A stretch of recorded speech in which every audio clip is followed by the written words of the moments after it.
most of the other conservative hosts, no matter what the problems they might have had with McCain, were they certainly supported him. Right. And Savage really didn't. But Savage has always been a really kind of unusual, weird guy. His radio show isn't like anyone else's radio show. Right. So he talks a lot less about politics than a lot of other talk show hosts. Well, he's a lot less single-minded.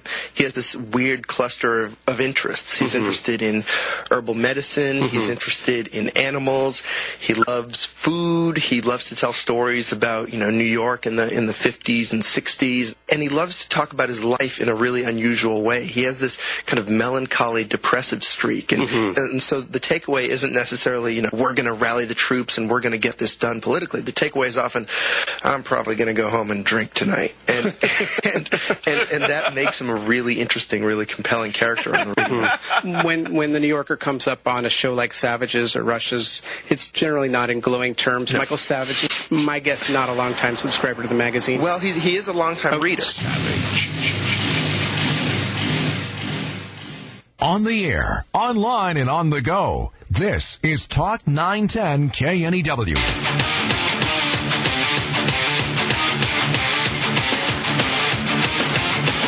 With the battle over health care taking the spotlight, we have to be careful not to forget other bills working their way through Congress.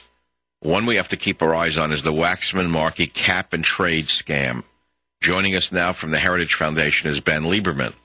Thanks, Michael. Well, it's clear that the cap-and-trade bill, the Waxman-Markey bill that narrowly passed the House and awaits consideration in the Senate, is very expensive and amounts to nothing more than an energy tax in disguise.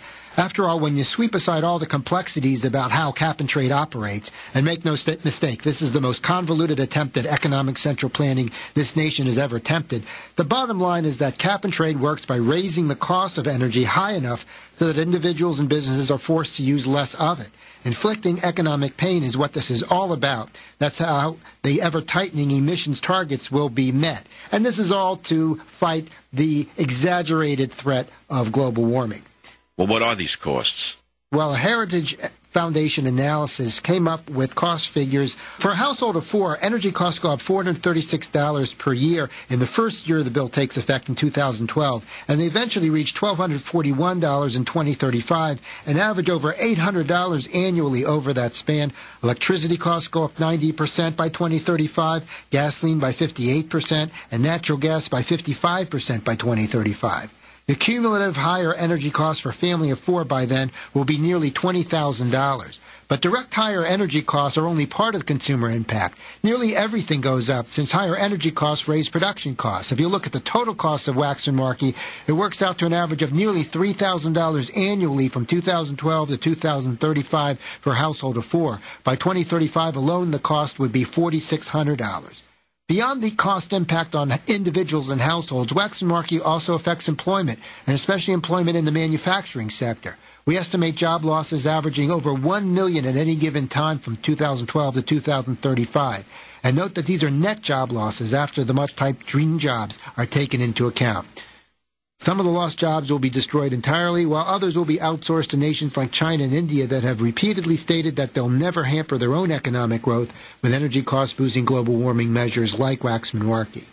And since farming is energy-intensive, that sector will be particularly hard hit. Higher gasoline and diesel fuel costs, higher electricity costs, and higher natural gas-derived fertilizer costs all erode farm profits, which are expected to drop by 28% in 2012 and average 57% lower through 2035.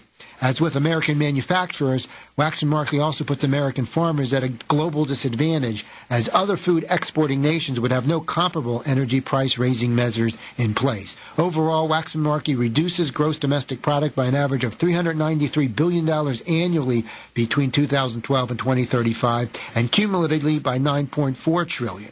In other words, the nation will be $9.4 trillion poorer with Waxman-Markey than without it.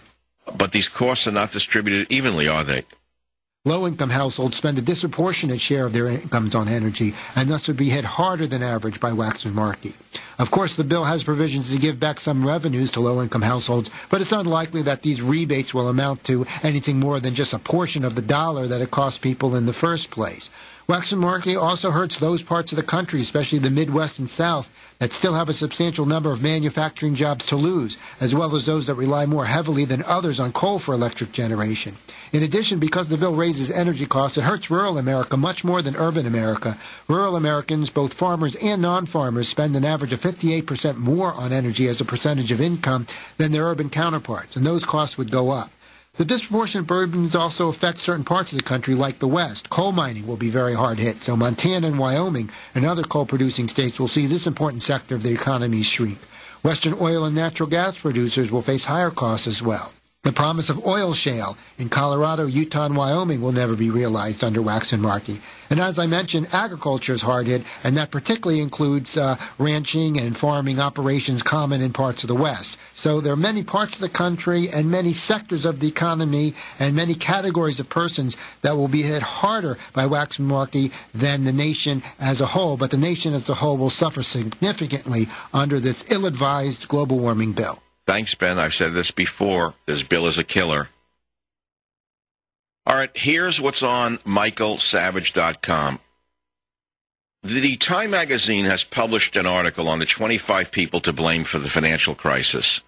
It's very interesting, but they've left out all the Democrat congressmen who caused it, including Barney Frank.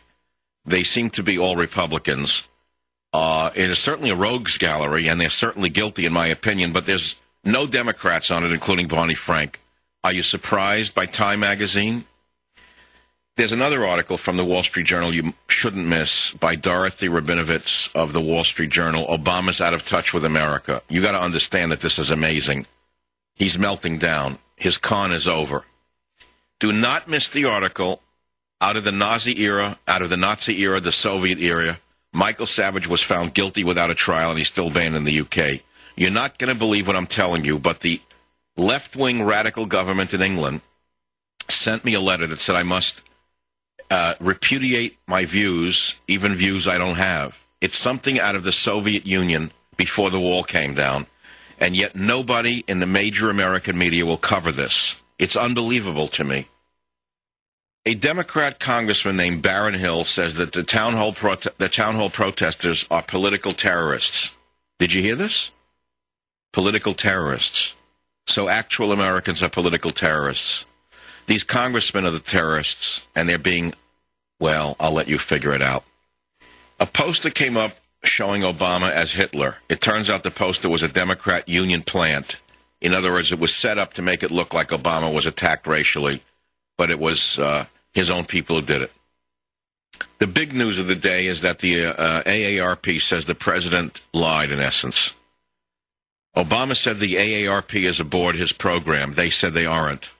Well, if that's not a lie, I'd like to know what is. I guess it was a misunderstanding. Oh, and by the way, George Soros gave out $175 million in free money. By the best of my analysis, he makes that about every week as a result of insider information from his friends in the Obama administration. That's my opinion. So to him, $175 million is chicken feed. He's just given back basically a tip of what he actually makes by trading money in a temple. This is the Savage Nation. Read michaelsavage.com. Savage. Michael Savage. Afternoons 3 to 7 on Talk 910 KNEW and online at 910KNEW.com.